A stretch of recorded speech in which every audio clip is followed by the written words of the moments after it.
Hello friends, તમારું સ્વાગત છે ગુજરાતી રસોઈની રંગતમાં। આજે આપણે બનાવીશું ઉનાળાની ગરમીમાં ઠંડો પીવાની મજા પડી જાય તેવો રોઝ ફ્લેવરનો ફાલુદો।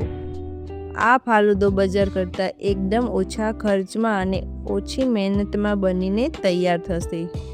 તો ચાલો રેસીપી શરૂ કરીએ। તો હવે સૌથી પહેલાં એક નાનું બાઉલ લઈશું। એમાં આપણે 2 થી 3 ચમચી જેટલા તકમરિયા લઈશું અને તેને પાણીમાં પલાળી દઈશું। મેં અહીંયા સાદું જ પાણી લીધું છે। તકમરિયાને પાણીમાં એકદમ સારી રીતે પલાળી દઈશું। આને પલળતા 10 મિનિટનો સમય લાગશે। આને એકદમ સારી રીતે મિક્સ કરી દેવાના અને હવે સાઈડમાં મૂકી દઈશું। હવે એક કડાઈ લઈશું। કડાઈમાં 1/4 ટીસ્પૂન જેટલું ઘી ઉમેરીશું। ઘી ગરમ થાય પછી તેમાં આપણે 1/4 કપ જેટલી વર્મસલી સેવ આવે છે તે ઉમેરીશું, જેને ફાલુદા સેવ પણ કહે છે। અને ધીમા ગેસ ઉપર એકદમ સરસ રીતે ઘીમાં શેકી લઈશું। આ સેવને ઘીમાં શેકવાથી આનો ટેસ્ટ બહુ જ સરસ આવે છે। ધીમા ગેસ ઉપર થોડીક વાર શેકી લઈશું। આનાથી ફાલુદાનો ટેસ્ટ 100 ગણો વધી જશે, એટલે સેવને ઘીમાં શેકવાની પ્રોસેસ કરવી ખૂબ જ જરૂરી છે। તો જુઓ, હવે આપણી સેવ શેકાઈ ગઈ છે। તો હું અહીંયા 1 કપ જેટલું દૂધ ઉમેરું છું। હવે આ સેવમાં દૂધ એકદમ સરસ રીતે મિક્સ કરી દેવાનું છે। હવે આ દૂધ ઉકળે ત્યાં સુધી મેં 1 વાટકીમાં થોડુંક ઠંડુ દૂધ લીધું છે। એમાં 2 ચમચી જેટલો કસ્ટર્ડ પાવડર ઉમેરીશું। આ કસ્ટર્ડ પાવડરને ઠંડા દૂધમાં જ મિક્સ કરવાનો છે, જેથી કરીને ગાંઠા ન પડે એનું ધ્યાન રાખવાનું।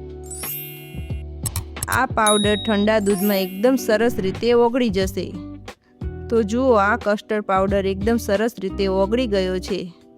મેં અહીંયા વેનીલા ફ્લેવરનો કસ્ટર્ડ પાવડર લીધો છે। હવે જે આપણું સેવવાળું દૂધ છે તે ધીમા ગેસ ઉપર સરસ રીતે ઉકળવા લાગ્યું છે। જ્યાં સુધી સેવ સરસ બફાઈ જાય ત્યાં સુધી ઉકાળી લઈશું। આ સેવને બફાતા એકદમ ઓછો સમય લાગશે। તો જુઓ, હવે આપણી આ સેવ દૂધમાં એકદમ સરસ રીતે બફાઈ ગઈ છે। હવે હું અહીંયા 2 ચમચી જેટલી ખાંડ ઉમેરું છું। ખાંડ બહુ વધારે નથી ઉમેરવાની, કારણ કે આગળ આપણે રોઝ સિરપ ઉમેરવાનું છે। રોઝ સિરપ પણ સ્વીટ જ હોય છે, જેથી ખાંડ અત્યારે 2 ચમચી જેટલી જ ઉમેરવી। હવે તમે જોઈ શકો છો કે આ કસ્ટર્ડવાળું દૂધ થોડું આમાં ઉમેરતા જઈશું અને ચમચાથી સતત હલાવતા જઈશું, જેથી તે તળિયે ન ચોંટી જાય।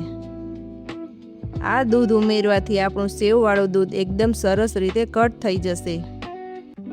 તો જુઓ, આપણું આ દૂધ કેટલું સરસ કટ થઈ ગયું છે। તો હવે ગેસ બંધ કરી દેવાનો છે અને આને એકદમ સરસ રીતે ઠંડુ થવા દઈશું।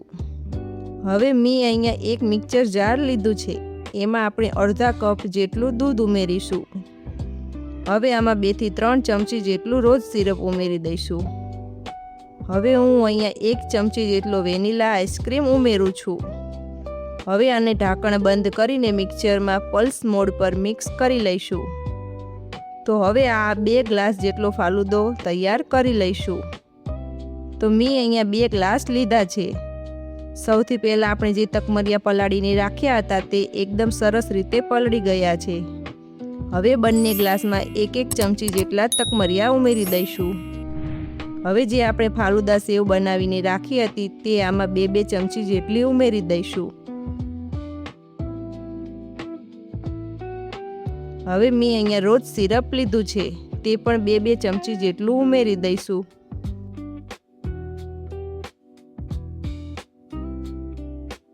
હવે આપણે આ રીતે ગ્લાસમાં ચમચી રાખીશું અને આને ધીમેથી થોડું દૂધ ઉમેરીશું, જેથી નીચેનું બધું મિશ્રણ મિક્સ ન થઈ જાય અને તેનો લુક એકદમ સરસ આવે। બીજા ગ્લાસમાં પણ આ જ રીતે ચમચી રાખીને દૂધ ઉમેરી દઈશું।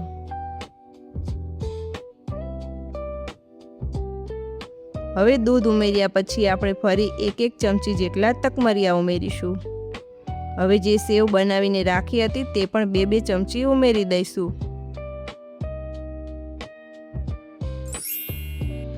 હવે ઉપરથી આપણે વેનીલા આઈસ્ક્રીમ મૂકી દઈશું.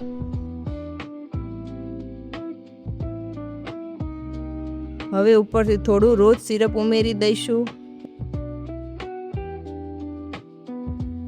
ઉપરથી થોડાક ડ્રાય ફ્રૂટ અને મિક્સ કલરની તૂટી ફૂટી ઉમેરી દઈશું.